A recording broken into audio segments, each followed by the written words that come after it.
Рум сүресі. Рахман, әрі аса рахымды Алланың атымен бастаймын. Әлиф, ләм, мим. Румдықтар жеңіліс тапты, ең таяу жерде.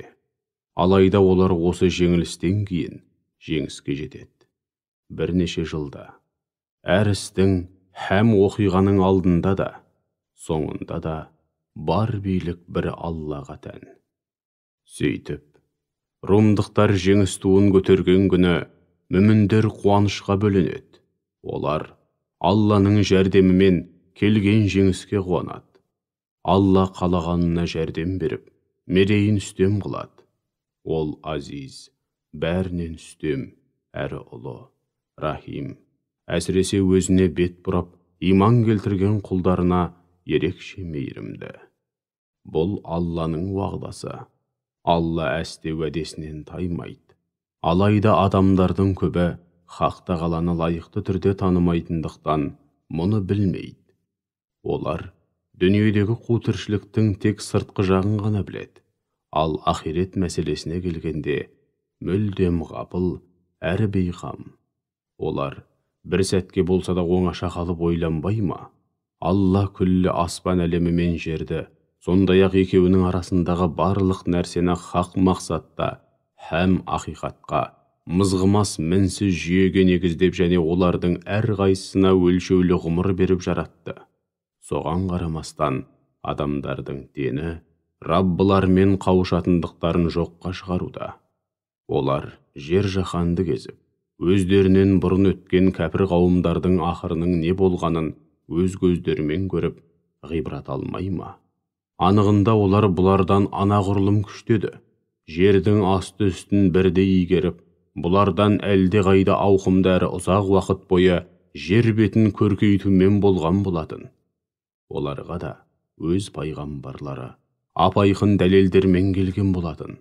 Алла оларға зауал беру арқылы әсте зұлымдық жасаған емес, керісінше, олар өз-өздеріне зұлымдық жасаумен болған еді. Жамандыққа белшесінен батқан сол қауымдардың ақыры өте жаман болды. Өйткені олар Алланың аяттарын жалғанға шығаратын, әрі мазаққа айналдыратын еді. Алла жаратылыс атаулыны жоқтан жаратады. Содан кейін барлығын өлтіріп ахиретте қайтадан жаратады. Содан соң жауапқа тартып, лайықты қарымталарыңды алу үшін оған қайтарыласыңдар.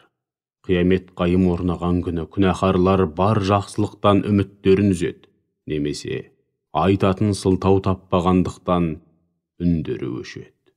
Ол күні Аллаға серік етіп қосқан құдайларының ішінен өздеріне ара түсетін бірде-бір шапағатшы шықпайды.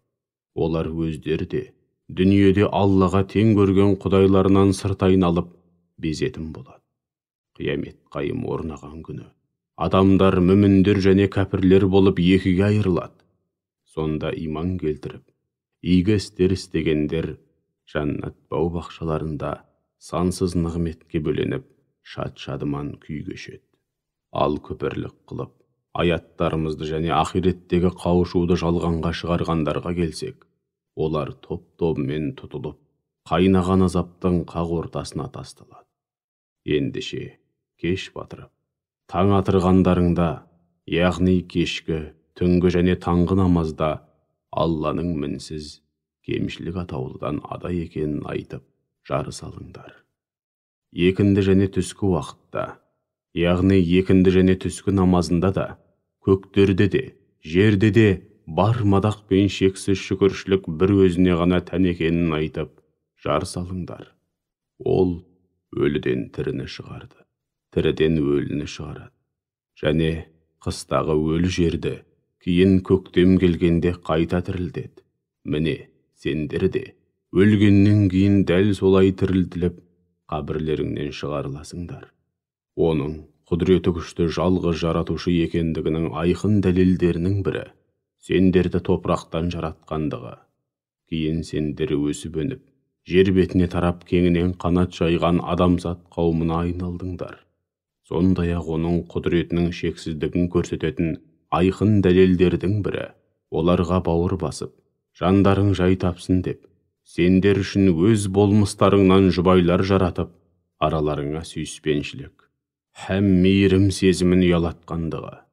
Міне, осының өзінде ақылға салып ойланатын қауым үшін ап-айқын дәлелдер мен талай ғибрат бар. Көктер мен жердің жаратылысы және тілдерің мен реңдеріңнің әр алуан болғандығы да оның шексіз құдірет иесі екенін көрсететін ап-айқын дәлелдерінің бірі. Әрине, осында да жаратылыстың қыр-сырын білетіндер үшін айқын белгілер мен талай ғибрат бар. Түнгі және күндізгі ұйқыларың әрі оның кеңшілігінен ризық несібелеріңді табуларың да оның шексіз құдірет иесі екенін көрсететін айқын дәлелдердің бірі. Міне осының өзінде ақиқатқа құлақ асатын жандар үшін айқын белгілер мен талай ғибрат бар. Оның айқын дәлелдерінің бір парасы да мыналар. Ол сендерге һәм үрей салу, һәм жауыннан үміттендіру үшін көктен найзағай ойнатады. Сондай-ақ ол көктен жауын жаудырып, сол арқылы өлі жерді қайтадан тірілтеді. Міне, осында ақылға салып ойланатын жандар үшін айқын белгілер мен талай ғибрат бар. Сонымен қатар, көк пен жердің, оның әмірінің және орнатқан заңдылықтарының арқасында мызғымай тұрғаны да оның айқын дәлелдерінің бірі. Кейін сендерді жатқан жерлеріңнен шығарған сәтте-ақ қабірлеріңнен атып шығасыңдар. Көктердегінің һәм жердегінің бәрі бір өзіне тиесілі. Барлығы да бір өзіне мойынсынуда. Яғни, жаратылыс атаулының бәрі Алланың табиғи заңдылықтарына және көпшілігі һәм табиғи һәм шариғи заңдылықтарына қалтқысыз бағынуда. Жаратылыс атаулыны жоқтан жарататын, содан кейін барлығын өлтіріп ақиретте қайтадан жарататын да бір өзі. Ол үшін қайта жарату оп-оңай. Көктерде де, жерде де жаратылыс атаулыға үлгі боларлық ең көркем сипаттар мен ең асқақ қасиеттер бір өзіне тән. Оны сол ерекше қасиеттер мен аса көркем сипаттар арқылы таныту керек. Ол азиз, бәрінен үстем, әрі ұлы, хаким, әр ісі мен үкімінде көптеген хикметтері болатын асқан даналық иесі. Алла сендерге өз бастарыңнан мынандай салыстырмалы мысал келтіреді. Қол астыларыңдағы құлдарың мен жалшыларыңның арасында біз берген ризық несібелеріңе өздеріңмен тең дәрежеде ортақтасатын еншілестерің, сондай-ақ өздеріңмен терезесі тең жандардан именгендеріңдей, олардың да арасында именіп құрмет тұтатындарың бар ма? Ендеше, қалай ғана Алланың құлдарын өзіне ортақтас немесе серік етіп қосасыңдар? Міне, біз ақылға салып ойланатын қауым үшін Алланың серігі жоқ жалғыз Құдай екенін көрсететін аяттарымызды осылай баяндаймыз. Жоқ, Аллаға серік қосып, ең зор зұлымдықты жасағандар шынайы ілімге емес, әуейліктеріне еруде. Міне сондықтан да Алла адастырғанды тура жолға кім салалады дейсің? Қиямет күні ондай Құдай атқан мүшіріктерге қол ұшын берер бірде-бір медеткері табылмайды. Алайда сен жалған сенім мен екіжүзділіктен ада болған, пәк сенім, таухидты берік ұстанған күйде хақ дінге, исламға жан тәніңмен бет бұр. Бұл сондай дін. Алла күллі адамзатты, олардың табиғатын бар болмысын, соның негізінде соған сай етіп жаратты. Адамзаттың жаратылыс мақсаты да сол хақ дінге бет бұру болып табылады. Алланың жаратқаны өзгермейді, оны өзгерту мүмкін емес. Нағыз хақ, мінсіз дін, міне осы. Алайда адамдардың көбі мұны білмейді. Қауым болып, қоғам болып мойынсұнған, шын жүректен тәубеге келген күйде бір Аллаға бет бұрыңдар. Одан лайықты түрде қорқыңдар. Оны шын көңілден ұлықтаңдар. Оған қарсы келуден қорқыңдар. Оған қарсы келуден, әрі қаһарына ұшыраудан сақтаныңдар. намазды кемеліне келтіріп, уақытлы әрі үзбей оқыңдар. Сондай-ақ, сенімде, құлшылықта, әрі күнделікті тіршілікте оған өзгелерді серік етіп қосатын мүшриктерге қосылмаңдар. Яғни діндерін әртүрлі мақсатта пайдалануды көздеп, тарам-тарам қылып, жалған көсемдердің соңынан еріп, саналуан топтарға, әрқилы ағымдарға бөлінген мүшриктерге қосылмаңдар. Әр топ өз сенімі мен ұстанымына мәз болып масаттанады. Адамдардың басына қандай да бір қиындық туа қалса, бірден пұшайман күй кешіп, Раббыларына бар ықыластарымен бет бұрып, жалбарына бастайды. Кейін Хақ Тағала оларды ескеріп, рахымының дәмін таттырған кезде, олардың бір тобы түк болмағандай Раббыларына қайтадан серік қосып шыға келеді. Олар осылай өздеріне берген нығметтерімізге мүлдем алғыс айтпайды.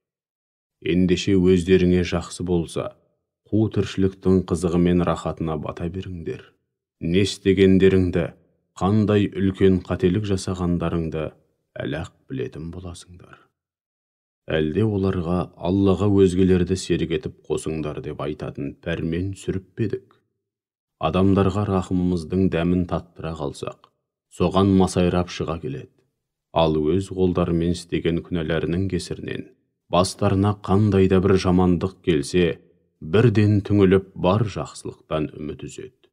Олар Алланың ризық несібе дегенді құлдарының арасынан қалағанына үйіп төгіп беретінін, ал қалағанына аз әрі өлшеп беретінін көрмей ме? Шүбәсіз, осының өзінде иман келтірген қауым үшін көптеген айқын белгілер, әрі талай ғибрат бар. Ендеше, жақын туыстарыңа, пақыр міскінге және ел жұртынан жырақта жүрген мұқтаж жолаушыға қолыңдағы дүниеңнен тиісті хақсын бер.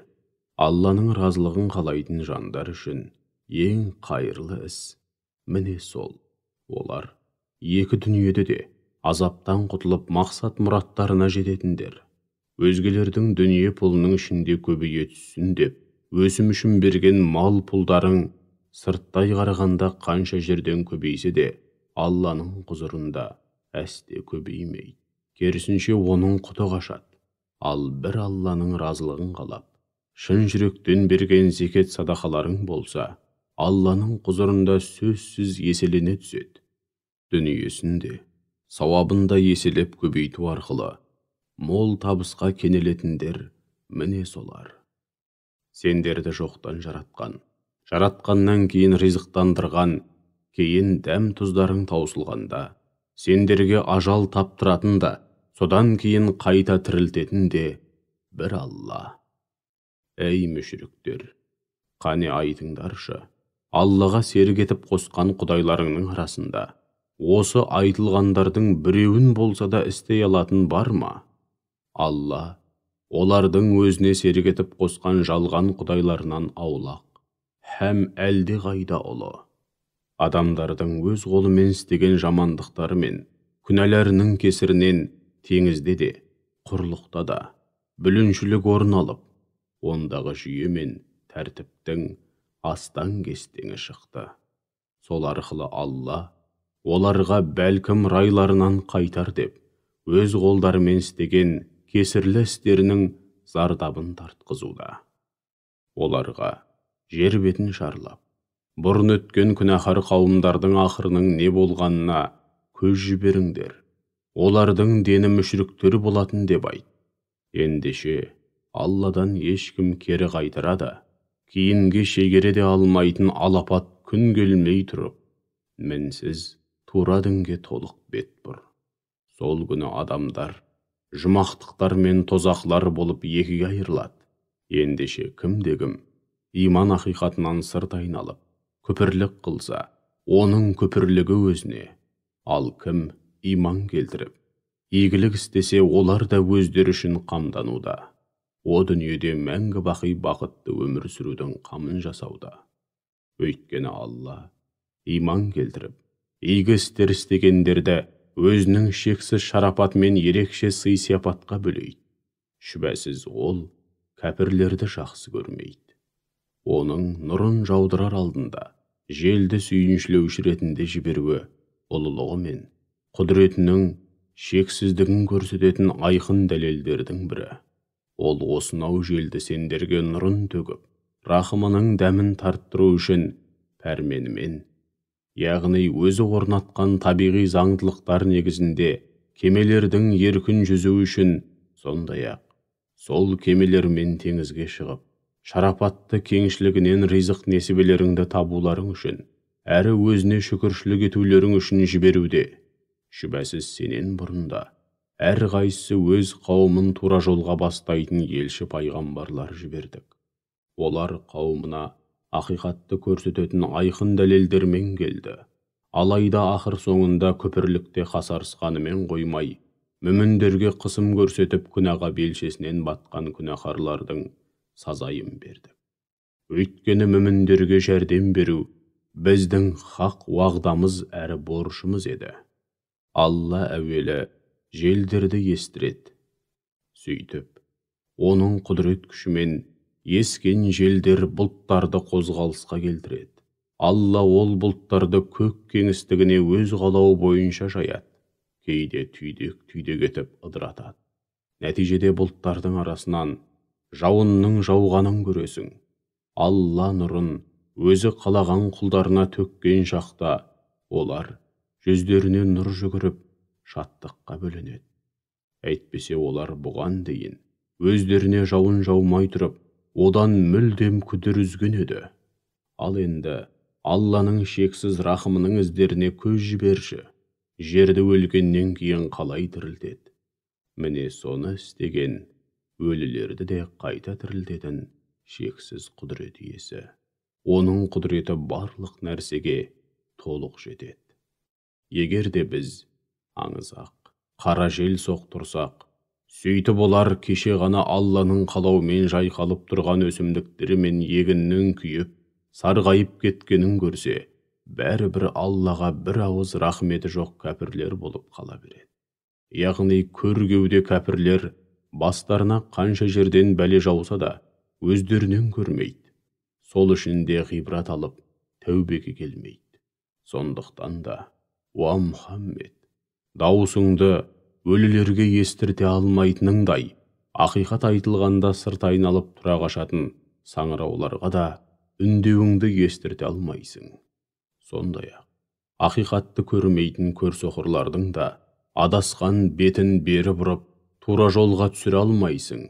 Сен үндеуіңді тек өз бойларындағы һәм жалпы болмыстағы аяттарымызға, айқын дәлелдерімізге иланатын һәм ақиқатқа мойын сұнатын жандарға ғана естірте аласың.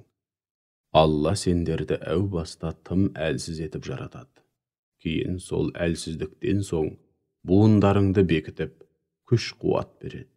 Содан кейін күш қуатыңды кемітіп, қайтадан әлсіз һәм қарт қылады. Ол қалағанын жаратады. Ол әлим, бәрін лайықты түрде білетін шексіз ілім иесі, қадир, теңдессіз құдірет иесі.